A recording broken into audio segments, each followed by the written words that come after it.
ये जो हमारी सरकार, ये इस समय तारीफ करनी पड़ेगी। जी जी। अभी हमें भी बोर्ड सदस्य बनाया है वहाँ संगीत नाटक अकेडमी में। जी जी। तो उसमें बहुत अच्छा देखा हमने। क्या देखा कि उन्होंने कहा है जो कि गुमनाम कलाकार हैं, जिन्होंने जिंदगी भर काम किया है, उनको लाओ आगे, तलाशा जाए। वही एजेंडा था वहाँ। दूसरा, पद्मश्री के लिए हमारे मोदी जी और हैं, कई साल रहे हैं। तो जो तारीफ करनी है वो तो करनी है। बिल्कुल बिल्कुल बिल्कुल। हर हम नहीं नकार सकते इस चीज़ को। हमारे वो इसके हकदार हैं। मोदी सरकार नहीं आते तो हम जैसी औरतें कभी पद्मश्री के लायक नहीं पहुंच पाती।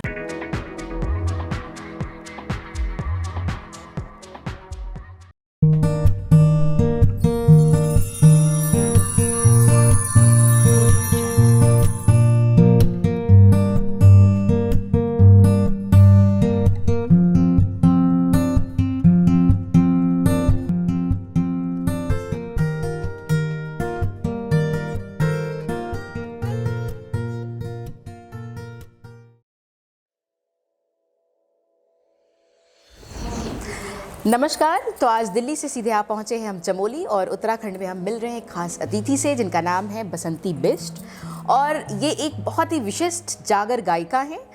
जागर गायकी के जरिए इन्होंने देश विदेश में अपना नाम कमाया है, बहुत चर्चित रही हैं, और न केवल जागर गायकी के तौर पे बल्कि पहली महिला जागर गायकी के तौर पे इन्होंने अपना नाम इतिहास में दर्ज कराया है। तो आज हम उनसे बातचीत कर रहे हैं। मृदुभाषी हैं, बहुत सरल हैं, और जागर गायकी को देश दुनिया तक पहुंचा रही हैं। हम आज की बातचीत में उनसे जागर गायकी के बारे में न केवल जानेंगे बल्कि उनकी इस यात्रा के सतत बिंदु पे भी बातचीत करेंगे। स्वागत है मैम आपका।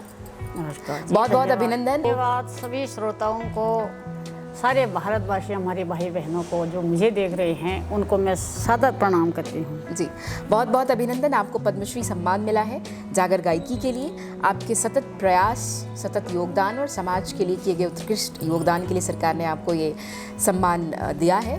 बहुत अभिनंदन, बहुत बधाई। जागर गायकी की जब हम बात करते हैं तो पहला नाम आपका आता है बसंती बिष्ट का।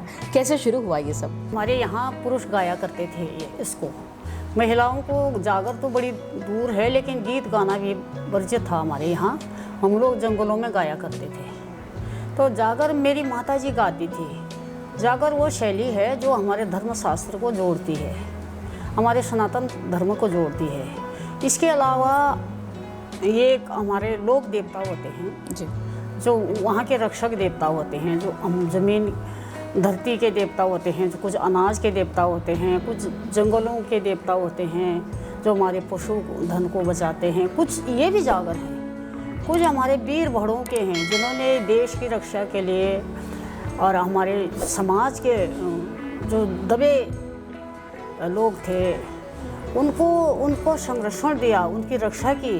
उन वीरों की भी जागर गाई जाती है, क्योंकि यहाँ पहले इसका कोई लेखा जोखा नहीं था। तो ये मौखिक परंपरा चली आ रही है, एक पीढ़ी से दूसरी पीढ़ी तक चलती आई। अब हम जब माता जी से हम सीखते थे, हमारी माता बाहर जैसे जागर सुन के आते थे हम लोग, तो रात को उस समय कोई मनोरंजन का कोई बड़ी बड़ी रातें होती थी, तो माता जी हमको देवी भगवती का, कृष्ण लीला, राम कथा, रामायण, तमाम चीज़ें वो मौखिक सुनाती थी गा करके। कहीं कहीं वो कहानी के तौर पर बोलती थी, अलग अलग धुनों में गाती थी माता जी। और वो पड़ी रही शायद। वो हमें तो शादी हो गई, बोला नहीं अब तो आपको कोई गाना नहीं गाना, बिल्कुल। हम तो चुपचाप गाते थे जंगलों में। तो स्कूल में जब मैं थी तो मुझे खड़ा करते थे। मुझे ये नहीं समझ थी कि कोई आवाज़, कोई चीज़ होती है। मुझे क्या पता ये संगीत क्या होता है। मैं बल्कि सोचती मुझे क्यों खड़ा करते होंगे ये लोग, ऐसा बोलते थे कहीं। जी, चल गा बोलते थे। फिर वो ख़त्म हो गया, शादी हो गई। तो पंजाब में मेरे पति फौज में थे, तो वहाँ मुझे संगीत सीखने का मौका मिला। आपकी तरह ऐसे उन्होंने भी सहयोग दिया मुझे। जी जी। तो इतना था कि हारमोनियम सीखना है। अब 32 साल की उम्र में हारमोनियम पकड़ी। अब मैडम को कहा क्या करूँगी मैडम, ये हारमोनियम इतनी बड़ी उम्र में सीख रही हूँ। बोलते अरे सब लोग कीर्तन में ढोल बजाएंगे, तुम बैठ के हारमोनियम बजाना। बस इतनी सी चीज़ें, हारमोनियम सीखना, जी जी। इससे और कोई इच्छा नहीं थी। फिर धीरे धीरे क्या हुआ कि यहाँ वहाँ क्लासिकल सीखा मैंने, ये भजन, ये तमाम चीज़ें सब कुछ सीखा। और मेरे गुरुजी कहने लगे आप इसको बाकायदा पेपर दो और आपको विशारद हो जाता है तो मैं आपको 10वीं का सर्टिफिकेट ले आना आप, और विशारद का मैं एक प्राइमरी स्कूल में आपको लगा सकता हूँ। प्रोफेसर थे वो। ना तो हुआ 10वीं का सर्टिफिकेट, ना हुआ वो विशारद। यहाँ देहरादून आ गई, मेरे पति रिटायर हो गए। अब फिर क्या हुआ कि अब मैं तो उस साथ छूट गया अपना। मैंने बोला और तो कुछ नहीं कर सकती मैं, लेकिन मैं अपना पुराना व्यवसाय अच्छा कर सकती हूँ, गाय पालना और ज़मीन खेती करना। अब मैंने उसमें अपने को बिल्कुल रसा बसा लिया था। गायें पाल ली, 6-6 लीटर दूध देती थी मेरी गायें। अच्छा, और फिर आपने ये जागर गायकी बंद कर दिया? वो तो बंदी हो गया वो तो जी। फिर क्या हुआ, एक दिन ये कोई अनिल भारती करके हैं यहाँ आकाशवाणी में। जी जी। आकाशवाणी का बड़ा उपकार है मेरे पर। तो इनसे कहीं किसी तरह इनसे पता लगा, मेरे पति वहाँ ले गए इनके घर में मुझे। तो बोलते आंटी गाओ, बस आप तो सेलेक्ट हो गए।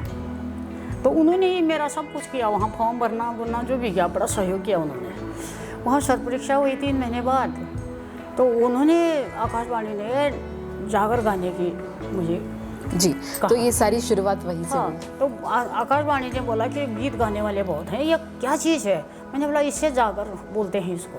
तब तक बिल्कुल उत्तराखंड में जागर कहीं था ही नहीं, बिल्कुल लोगों ने सुना ही नहीं था, क्योंकि वो तो पहाड़ों में है। यहाँ तो बिल्कुल वो हो गया, विकसित समाज है यहाँ। तो इस बीच क्या हुआ, गढ़वाल सभा में कोई आयोजन हुआ, वहाँ बड़े मंच पर मेरा जागर कराया गया। तो सारे उस दिन पहली बार मीडिया ने जागर सुना, और उस दिन से हाईलाइट हो गया जागर।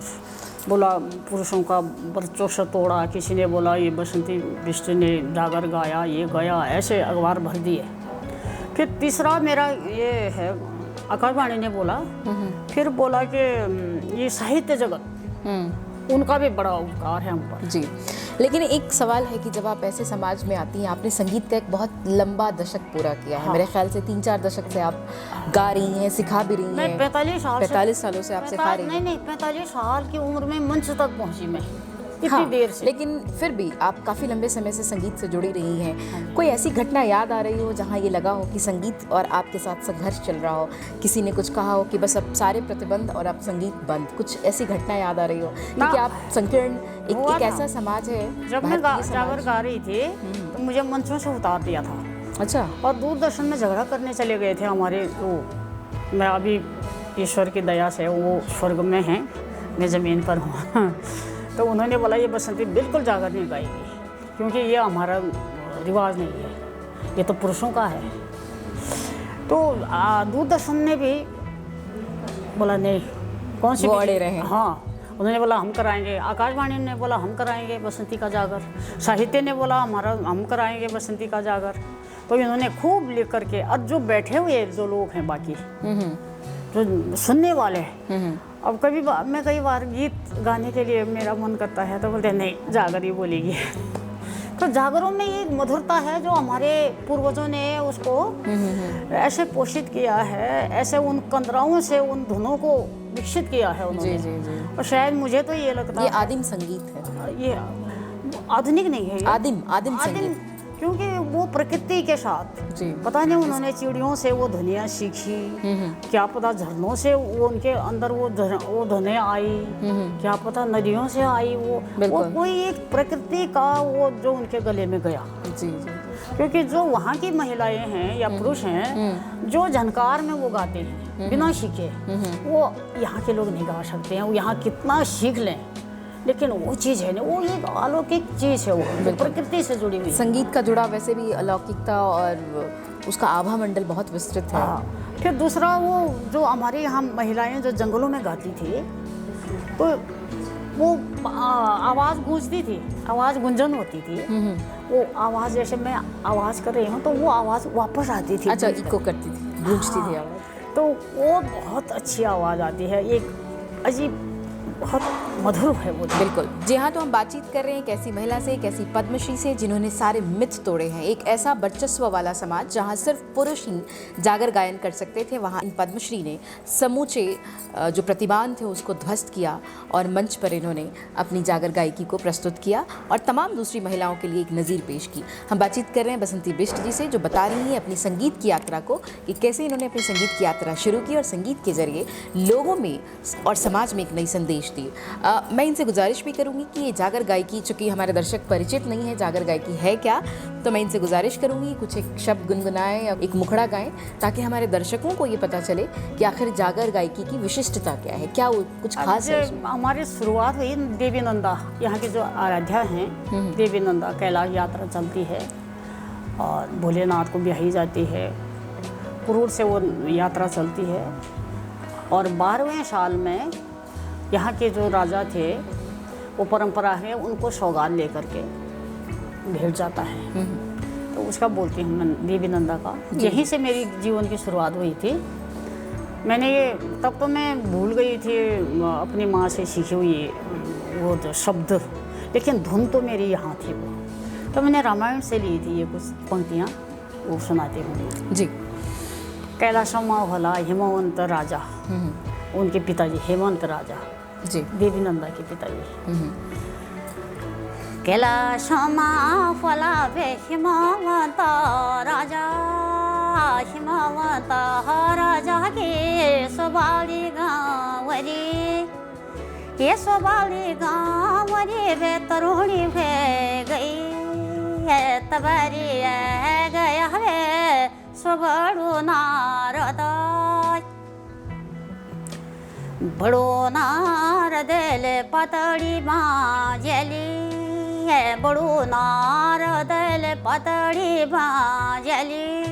नारद जी आए, बेटी जवान हो गई तो पोथी खोली तो कहा कि ये तो कन्या तुम्हारी भोलेनाथ को ब्याही जाएगी, ये तो बहुत शुभ है।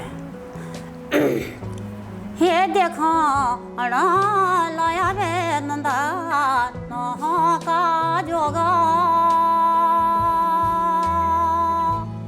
हे तुम्हारी कन्या राजा कुल की हे भवानी, हे तुम्हारी कन्या हली शिवा की हे राधांगी।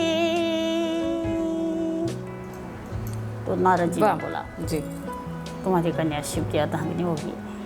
बहुत सुंदर। तो इस तरह कई जागरों का कोई अंत नहीं है, इतना सागर है जागरों में। नहीं, जागर का मूल सार क्या है? क्या हम देवी की आराधना करते हैं उसमें? ये है जो हमारे देवता हैं, एक तो हमारे शास्त्रीय देवता हैं, सनातन धर्म के देवता हमारे, जैसे कृष्ण की मैंने अभी बोला था, कृष्ण का बहुत अलग अलग धुनों में है, कई धुनें हैं उसमें और नृत्य भी है उसमें। जैसे भगवान कृष्ण का मैंने यहाँ पर बोला था, कृष्ण का गाकर सुनाया भगवान कृष्ण का है, फला तुम्हारी सुनकर से लटोलो, वाले तुम्हारी मोरे पंख सेहरा, वाला तुम हे गोविंद गोपाला, वाला तुम दीनों को दयाला, वाला तुम भक्तों को आधारा, वाला तुम भक्तों का आधारा, वाला तुम गिरधार गोपाला, वाला तुम गिरधार। धुनों में अलग अलग है ना, बहुत कुछ धुन है, याद नहीं आ रही इस समय। कहते हैं पहाड़ों में सदाएं सदियों से गूंजती रही है ऐसे कर्णप्रिय ध्वनि और मधुर संगीत को सुनकर मन आह्लादित हो उठता है। लोक संपदाएं, लोक संगीत हमारे देश की संचित परंपरा रही है, संरक्षित परंपरा रही है, और ऐसी परंपरा की वाहक बनी है बसंती बिष्ट जी, जो लगातार कई दशकों से अपने प्रयासों से इस कला का संरक्षण कर रही है। 3 किताबें जी, एक देवी नंदा का हमने शोध किया था जी, वो उसी से शायद पद्मश्री तक हमें पहुंचाया है देवी नंदा ने। उसमें आपने जागर गायकी के बारे में, जागर का एक तो ये हमारी लोक भाषा में हिंदी अनुवाद, स्वरलिपि और सब कुछ है, और फोटो हैं पूरे दुर्लभ फोटो हैं उस युग की, जो हमें खाली कल्पना थी उनको हमने वो बनाया। कलमबद्ध किया है। हाँ नहीं, अच्छा, अपनी कल्पना से चित्र कल्पनाओं के द्वारा चित्र बनवाए और वो किताब देवी नंदा की कृपा से काफ़ी बढ़िया चली। अच्छा बात। दूसरा हमारा है अदृश्य शक्तियों का संसार परिलोक।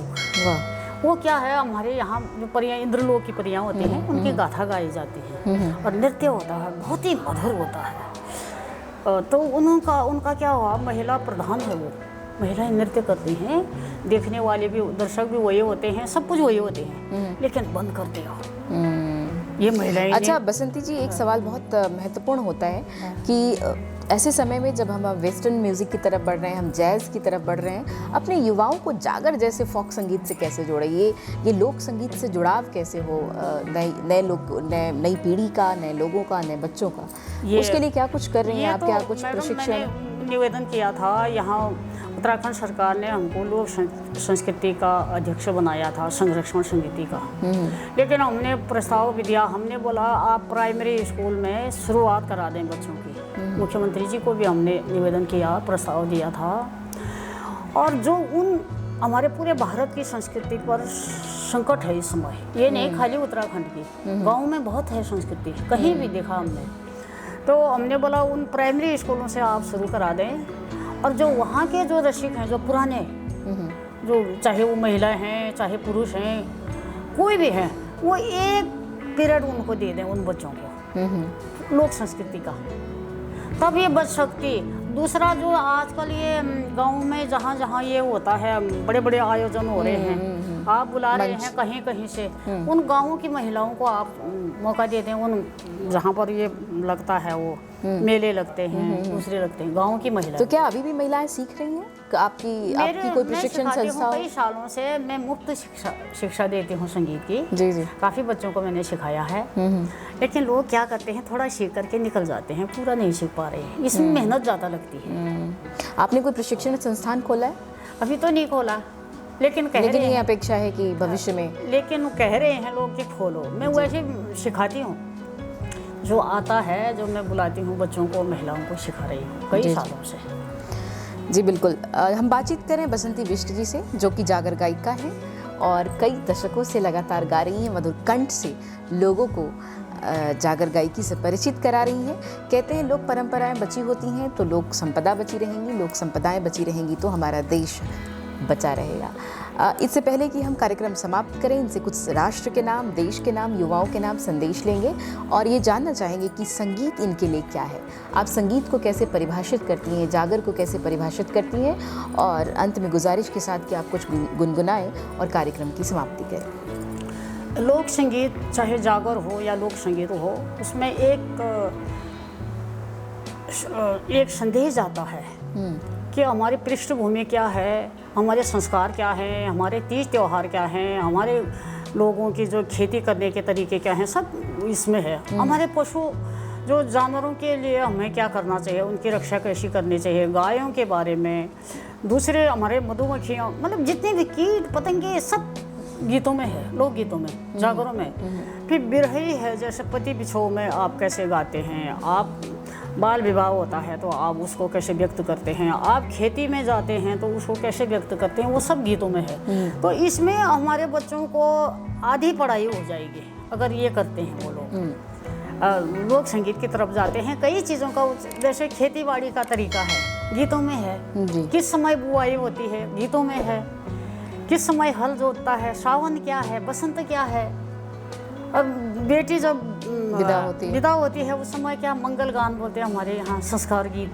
वो क्या होते हैं। जैसे वहाँ कई दिन से माँ बाप उनकी खबर नहीं लेते हैं तो वो भी गीत हैं।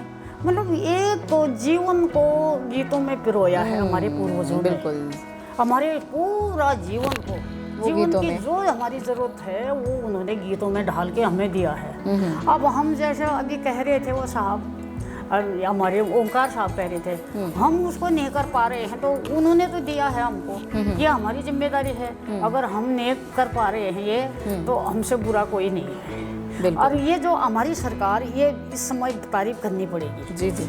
अभी हमें भी बोर्ड सदस्य बनाया है वहाँ संगीत नाटक अकेडमी में। जी जी। तो उसमें बहुत अच्छा देखा हमने क्या देखा कि उन्होंने कहा है जो कि गुमनाम कलाकार हैं, जिन्होंने जिंदगी भर काम किया है, उनको लाओ उनको आगे। तलाशा जाए। वही एजेंडा था वहाँ। बिल्कुल। दूसरा, पद्मश्री के लिए हमारे मोदी जी और हैं, कई साल रहे हैं तो जो तारीफ करनी है वो तो करनी है। बिल्कुल बिल्कुल बिल्कुल। हर हम वो नहीं deserve नकार करते सकते इस चीज़ को। हमारे वो इसके हकदार अगर हैं। मोदी सरकार नहीं आते जी। तो हम जैसी औरतें कभी पद्मश्री के पद्मश्री लायक तक नहीं नहीं होती, पहुंच पाती। क्योंकि वो ऐसी निरक्षर महिलाएं जिनको कुछ आना जाना भी पता नहीं है, लेकिन ज्ञान है उनको, लेकिन उनको पद्मश्री मिला है। बिल्कुल। ऐसे लोगों को तो ये जनतंत्र की जीत है, ये एक लोकतंत्र की जीत है। लोकतंत्र की जीत है, मोदी जी की जीत है। चाहे मेरी तरफ, वैसे मैं राजनीति में नहीं हूँ, कोई सदस्य नहीं हूँ मैं, जी। लेकिन जो तारीफ करनी है, जो उनके जो सोचते हैं भारत के बारे में, वो बहुत उन्होंने वो सपना, क्योंकि वापस आ रहा है हमारा भारत, तो हम अपनी परंपराओं की ओर लौट वापस आ रहे हैं। अब जैसे हमारा भारत वापस आ जाएगा, हम मजबूत बनेंगे और कोई हमारी तरफ आंख नहीं, लोग हमसे सीखेंगे और हमारा दबदबा होगा कोई भी। और जब तक हम नहीं तो हम तक पीछे लगे रहेंगे लोगों के। जब हमारे पास अपनी क्षमता होगी तो खुद लोग हमारे पीछे आगे पीछे घूमेंगे, हम स्वावलंबी बनेंगे। ये बहुत अच्छी बात हो रही है अभी, लेकिन होती रहे ये बातें, ये हमारी प्रार्थना है। चलिए, तो इसी अपेक्षा के साथ हम आज बातचीत कर रहे थे उत्तराखंड की जागर गायकी की अधिष्ठात्री देवी बसंती बिष्ट जी से, जिन्हें हाल में ही पद्मश्री सम्मान मिला है, अलंकरण प्राप्त हुआ है। लगातार ये देश विदेश में घूम कर और यात्राएं कर लोगों को, बच्चों को, आने वाली पीढ़ी को जागर गायकी से परिचित करा रही है और उत्तराखंड की विलुप्त होती इस लोक परंपरा को जीवंत बनाए हुई है। इसका श्रेय इन्हीं को जाता है। इससे पहले कि हम कार्यक्रम समाप्त करें, हम बसंती बिष्ट जी से ये अनुरोध करेंगे कि एक जागर गायकी के साथ वो हमारे दर्शकों को छोड़ें। जी हाँ, वो गीत बोलती हूँ, जैसे ये वो है गीत हैं हमारे, गीत लोग गीत बहुत अच्छे हैं। जी। तो जैसे बहू को काम करना पड़ता है खेत में, तो बड़ा कुटना होता है, कुटना पीसना सब होता है, तो हाथ में छाले लग जाते हैं उसके। जी। खेतों में काम करते करते उसकी कमर टूट जाती है और मायके से उसको बोलते हैं, कोई राहगीर बोलती है, आज तुम जरा नज़दीक आओ, मेरा संदेशा मेरी माँ को पहुँचा दो। क्या बात है, ये गीत के जरिए, एक गीत के जरिए हमने लिखा, ये गीत के जरिए इन्होंने लिखा भी है और धुन भी पिरोया है। हाँ, धुन भी पिरोया है। क्या चण झुंकुरा घमे घम कोणी साठी कमे कम रात जुन्याळी चमे चम कब आलो चेतने ना अरे बसंत ऋतु में मैं तजाला हो। बसंत में मायके बुलाते हैं हमारे यहाँ। बहुत सुंदर। कूटना कूटना मेरा हाथों लगी छालो, कूटना कूटना मेरा हाथों लगी छालो, मेरी खुटियों में चिरा पड़ा 6 महीना का पाला, ही टहना कन के ही टोड़ भगे ह्योन का देना हो। स्वामी परदेश मेरा मैं तो डाना पोरा, स्वामी परदेश मेरा मैं तो डाना पोरा, बीच बीच माँ गाड़ी गदेरी जंगल घन घोरा, ली जा संदेश बटोई, ली जा संदेश बटोई, है जा तू मेरा धोरा, है जा तू मेरा धोरा। तो इस तरह बीच में नदी है, स्वामी मेरा प्रदेश है, और बीच में जंगल है, बीच में नदी है और जंगल है, कैसे जा सकती हूँ मैं, हे राहगीर मेरे नज़दीक आओ, थोड़ा मेरे माँ को मेरी संदेश ले जा दो। क्या बात है, क्या बात है। बहुत मधुर संगीत और बहुत ही कर्णप्रिय, साक्षात सरस्वती कंठ पे विराजमान है। देश में अद्भुत परंपराएं हैं, चारों तरफ संगीत बिखरा है, चारों तरफ कलाएं बिखरी हैं, इसे सहेजने का, समेटने का वक्त है। तो इसी के साथ हम आपको छोड़े जाते हैं किसी और एपिसोड के लिए, किसी और पद्मश्री के साथ। तब तक विदा करें और मिलते हैं किसी ख़ास एपिसोड में। धन्यवाद, आपने हमें समय दिया।